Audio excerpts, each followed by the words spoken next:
Shalom saudara-saudara kekasih, kita jumpa lagi di Sahabat Sapa Hamba Tuhan.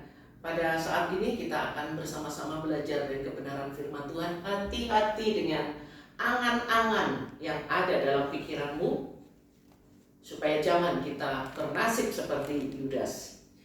Firman Tuhan di dalam Roma pasal yang pertama ayat 21.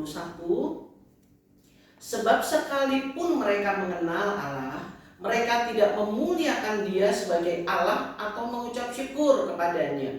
Sebaliknya, pikiran mereka menjadi sia-sia dan hati mereka yang bodoh menjadi gelap. Ayat yang ke-28, dan karena mereka tidak merasa perlu untuk mengakui Allah, maka Allah menyerahkan mereka kepada pikiran-pikiran yang terkutuk, sehingga mereka melakukan apa yang tidak pantas. Saudara-saudara yang kekasih, hati-hati dengan pikiran kita. Pikiran kita harus dibersihkan supaya hikmat Allah itu yang menguasai pikiran kita.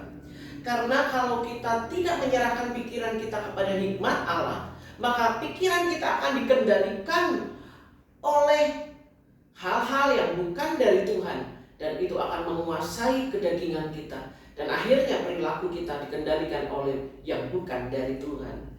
Misalnya, seorang yang gagal dengan seorang yang mengalami kegagalan itu berbeda. Orang yang mengalami kegagalan dalam hikmat Tuhan, dia akan berusaha bangkit lagi, berusaha untuk mencoba lagi, punya harapan. Tetapi seorang yang gagal, pikirannya mendesain dia, menjadikannya dia seperti seorang yang selalu gagal. Oleh sebab itu dia tidak akan berani mencoba, tidak akan pernah berani berharap, tidak akan pernah berani bangkit, karena dia tahu di dalam dirinya yang ada hanyalah kegagalan. Nah, saudara-saudara, kita berdoa bersama-sama supaya pikiran kita jangan sampai dikuasai yang bukan dari Tuhan. Firman Allah mengatakan bahwa mereka adalah orang-orang yang sudah mengenal Tuhan, tetapi pikiran mereka dikuasai oleh kebodohan. Contohnya adalah Yudas Iskariot. Saudara-saudara yang kekasih, Yudas Iskariot adalah seorang yang dekat dengan Tuhan Yesus. Kalau dia tidak dekat dengan Tuhan Yesus, Tuhan tidak akan memilih dia menjadi bagian daripada muridnya. Nah, saudara-saudara, jangan yang membayangkan Yudas sebagai seorang yang berewokan, yang mukanya sangar, yang mukanya sadis, yang kalau dia melihat dia rototin kita dan kemudian bertanya-tanya motivasi kamu apa ya, sehingga kita jadi mengkerut. Tidak seperti itu. Dalam sebuah buku sejarah, kitab sejarah yang ditulis, dan entah apakah kitab ini benar atau tidak benar, kita tidak tahu, tetapi dalam kitab sejarah itu diceritakan bahwa Yudas adalah seorang yang sangat supel, sangat ramah. Dia orang yang bergaul dengan banyak orang dan dia senang sekali bercanda. Jadi Yudas punya banyak sekali teman, terutama teman-temannya adalah ibu-ibu, ya, terutama adalah teman-temannya ibu-ibu. Nah, saudara-saudara, banyak ibu-ibu senang sekali dengan Yudas. Kalau sudah kumpul dengan Yudas, mereka senang. Sehingga ibu-ibu itu bisa menjadi penyumbang dana bagi pelayanan Tuhan Yesus bersama dengan murid-muridnya. Saudara-saudara, mari kita bayangkan ketika Yudas bertemu dengan seorang ibu, misalnya begini. Ibu Betty, apa kabar? Shalom. Waduh, Ibu Betty sekarang cantik sekali hari ini. Wah, diberkati Tuhan ya Bu Betty ya. Wah, bagi-bagi dong berkatnya buat kami. Mari Bu, sumbanglah buat kami. Kami sebentar lagi mau makan malam ini. Bagi-bagilah berkat buat kami. Nanti Ibu Betty bilang gini, ayo Das, kamu ini ada-ada saja. Oh iya, ada butuh berapa? Terserah Ibu Betty lah, Ibu mau sumbang berapa? Ya sudah, nih buat pekerjaan Tuhan. Kita membayangkan seperti itu. Nah, saudara-saudara, karena dia seorang yang sangat supel, dia orang yang sangat ramah, bahkan di dalam buku itu atau kitab itu dikatakan bahwa wajahnya mirip dengan Tuhan Yesus.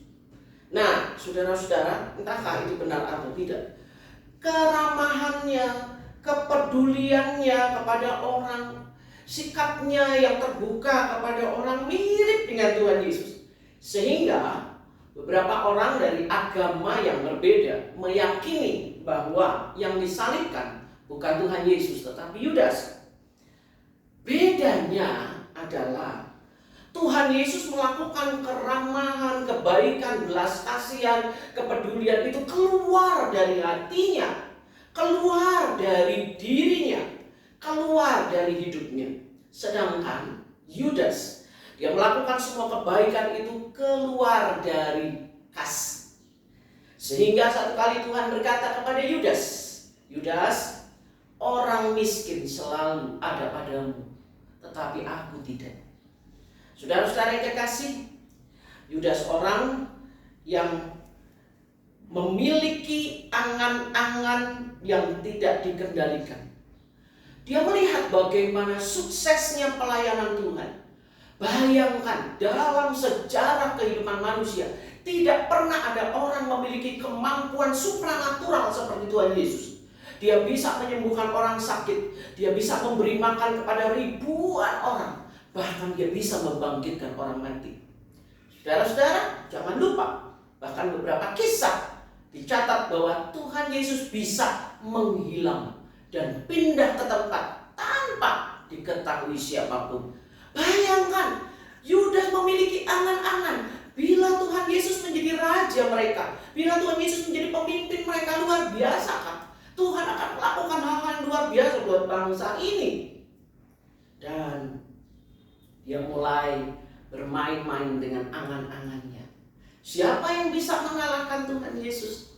Akhirnya Yudas mulai memikir-mikirkan, dia bilang begini, wah, serdadu seperti apa, pemimpin seperti apa, tidak akan pernah dapat mengalahkan Tuhan. Jadi itu hari Kamis. Ingat saudara, dalam waktu satu hari, itu hari Kamis, Yudas melihat orang-orang membawa daun-daunan palem dan mereka berkata begini, Hosana, Hosana, diberkatilah dia yang datang dalam nama Tuhan, Hosana, Hosana. Dan Yudas yang duduk di situ, dia mengamati, seandainya yang dipuja-puja ini menjadi raja. Dan saudara-saudara, Yudas kemudian berpikir-pikir untuk membuat strategi. Dan dia mulai datangi imam kepala. Dan dia bilang begini, apa sih yang kamu mau kasih kalau saya menyerahkan Yesus kepadamu? Imam kepala bilang begini, 30 keping uang perak. 30 keping uang perak itu uang sedikit kecil buat Yudas. Yudas merasa dia pasti menang. Dan saudara-saudara yang kekasih, ketika Tuhan Yesus benar-benar ditangkap, alangkah kagetnya Yudas. Karena malam itu Yesus ditangkap setelah perjamuan terakhir. Dia tidak melawan apa-apa. Diam, tidak melawan. Bahkan Tuhan Yesus bilang kepada Petrus, tentunya Yudas tidak ada di situ, sarungkan pedangmu. Kalau kau pakai pedang, kau akan binasa dengan pedang. Itu sikap yang benar-benar sudah nyerah, seakan-akan ya sudah mati aja. Saudara-saudara, semua kita nggak ada loh yang mau mati. Semua kita dilahirkan tapi kita tahu kita tidak mau mati. Tetapi Tuhan Yesus datang ke dunia ini, dia tahu tujuannya cuma untuk mati. Saudara bisa bayangkan, saat itu Yudas tidak pernah berpikir pikiran seperti Kristus. Dan kemudian Yudas menyaksikan bagaimana Tuhan Yesus disiksa, diadili, dan diperlakukan sedemikian rupa, dan tidak melawan sama sekali. Yudas mulai kalang kabut. Waktu itu Tuhan Yesus bisa langsung menghilang. Ketika semua orang mengepung dia, Tuhan bisa menghilang dan pindah ke tempat yang berbeda. Kenapa Tuhan tidak melakukan hal itu? Dan saudara-saudara, Yudas lari. Dia menghadap ke imam kepala dan dia berkata, lepaskan Tuhan Yesus dan saya akan kembalikan uang ini. Dan imam kepala tertawa dan berkata, tidak, kami sudah memutuskan untuk menuntut dia untuk dihukum mati. Saudara tahu hati Yudas, begitu kecewa, dia buang uang itu di bait Allah dan dia lari dan akhirnya dia mati bunuh diri. Saudara-saudara yang dikasih, hati-hati. Angan-angan kita, akan membuat kita melakukan hal-hal yang bisa salah. Dan Yudas berangan-angan Tuhan menjadi raja. Dengan caranya dia mulai menjadikan angan-angannya itu, dia mempersiapkan, dia men-setting, dia membuat strategi, dan ternyata di luar kehendak Allah. Saudara-saudara, hati-hati dengan angan-angan. Pertama, angan-angan bekerja. Dan ketika angan-angan bekerja, dia mempengaruhi kedagingan kita. Dan ketika dia sudah mulai mempengaruhi kedagingan kita, mulai timbul nafsu. Angan-angan itu bekerja pada Yudas. Dia mulai mempengaruhi kedagingannya. Kita tidak tahu apakah Yudas ingin menjadi bendahara di satu pimpinan, menjadi pimpinan bendahara di dalam satu bangsa. Kita nggak tahu. Tetapi kemudian angan-angan itu mulai mempengaruhi nafsunya. Dan nafsunya mulai membuat strategi. Dan akhirnya melahirkan tindakan yang salah.